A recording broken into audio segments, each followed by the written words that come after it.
Ну, если уж абсолютно искренне и откровенно, я больших надежд не лелею в плане Евразийского экономического нашего союза.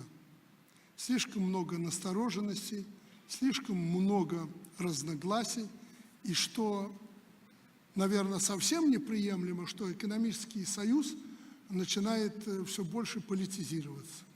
У нас огромное количество изъятий в наших отношениях, торговле и так далее. У нас огромное количество разногласий. И что печально, мы порой, принимая решения, их собственное решение не исполняем. А если и вносим какое-то разумное предложение по разрешению той или иной проблемы, то пока мы примем, то выхолащиваем это решение до такой степени, что оно просто не имеет никакого значения.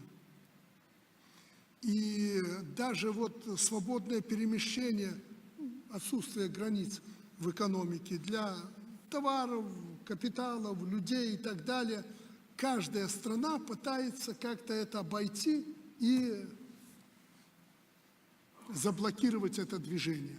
Ну, то, что вообще является аксиомой для этого союза. И там у нас появляются проблемы. Есть споры очень большие у Казахстана, допустим, с Кыргызстаном. Вот я с послом встречался, до сих пор они не сняты по всем направлениям. У нас, я уже вам рассказывал, с Россией, вы видите, сколько проблем. Изъяты многие группы товаров из режимов торговых. Ну, особенно Россия. Вот нефть, газ, вот это особенно. Давайте там до 2025 года будем думать, будем разрабатывать. Понимаете, слишком много национального эгоизма. Тезис российских политиков, они так говорят, критикуя Америку. У нас тоже это цветет и пахнет. Поэтому я не, если абсолютно честно говорить, особо тут не рассчитываю на какой-то прорыв. И даже если мы будем председательствовать в этом союзе, возглавим комиссию нашу евразийскую, там